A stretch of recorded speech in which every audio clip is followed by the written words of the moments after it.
As oil prices rise and environmental concerns over fossil fuels dominate the headlines, the need to find alternative means of fueling our lives is becoming increasingly imperative.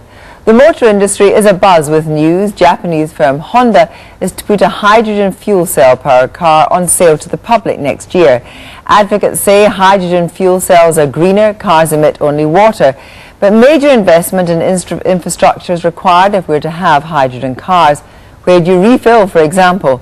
So why are we not at the forefront of developing the new technology? Joining me is David McGrath from Aberdeen, the man behind a British hydrogen car fuel system. And here in the studio, the Minister for Energy, Malcom Wicks. First of all, David McGrath, have the Japanese stolen a march on us? I think the Japanese have been stealing a march on Europe for probably 2 decades now. To me, it's no surprise they're coming to market so early. Most observers in the West have been predicting they wouldn't come to market until 2012, 2015. Well, but you are intimately knowledgeable about what's going on in Japan. You've been there. Give us a sense of the intensity of the hydrogen cell fuel industry. The intensity of the industry in Japan, it's hard to describe, and it has national priority. The Japanese import something like 98% of their energy. So they have to drive down their energy costs. And by using fuel cell vehicles, but also fuel cells in the houses, they can decrease their total energy demand because they can use the hydrocarbons much more efficiently.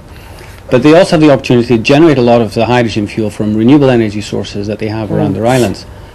Right, well, let me just put this to Malcom, because apparently there's more fuel cell engineers working in one factory in Japan than there is the whole of the UK. Why can't we compete, or why haven't we got the heart to compete? Well, we've got the heart, of course. I mean, the hydrogen fuel cells is a very exciting technology, and a number of companies are investing in it. GM in the United States, they let me drive one a couple of years ago. This announcement is very good. There are other technologies as well, of course, electric battery, hybrid cars.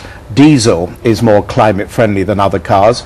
The British government has invested over 50 million trying to bring this kind of technology forward. But 50 million, I have to say, in comparison with what the Japanese are doing, in comparison with what the Americans are doing and some other European countries, is actually not very much.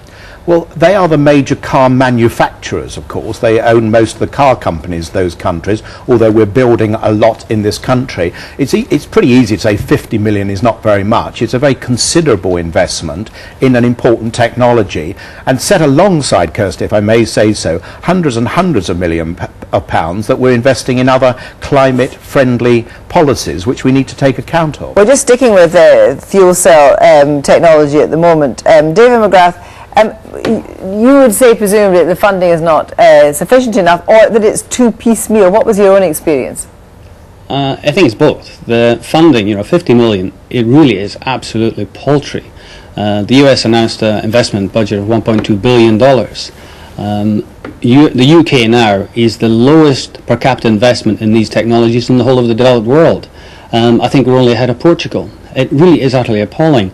And in the last 5 years, we have been outstripped by Austria, Switzerland, Italy. So the levels of funding that we're talking about really is appalling. And to suggest that the other investments in other clean energy technologies and climate change issues is enough to offset it is palpably foolish. Foolish? Well, of course not. I mean, we've just announced a major demonstration project on carbon capture and storage, very, very expensive. I think the investment in clean car technology is important.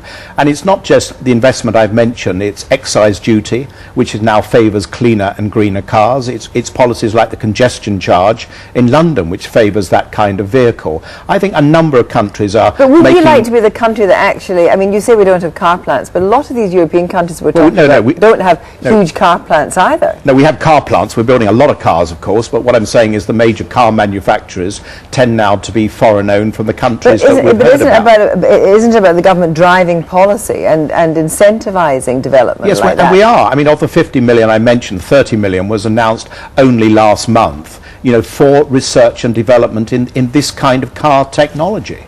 David McGrath, do you think we have the talent to pursue aggressively in this territory? I think there's talent in different places. We have some immense academic skills in the country, and some of our research is amongst the best in the world. But the dilemma is that research doesn't make marketable products. We have some fantastic applications engineers who want to get a hold of these technologies and put it into the marketplace. But at that end of the scale, there's absolutely zero funding. And it's extremely difficult for companies to actually rise to the challenge. We're so out of time, and I do want to put that point straight to the Minister. There is zero funding. Well, that's just arithmetical illiteracy. I mean, I've said it's over 50 million pounds of research and development money that we're putting into this technology alone. We're also forcing car manufacturers to give way for biofuels. Soon 5 and later on 10% of all the fuel we put in our cars will be biofuels. A whole range of ways in which this government is leading the fight against climate change. And I think a sort of dour sort of pronunciation that there's zero funding when there's considerable taxpayers' money is being unfair about what the British taxpayer is doing now in terms of building the cleaner and greener car.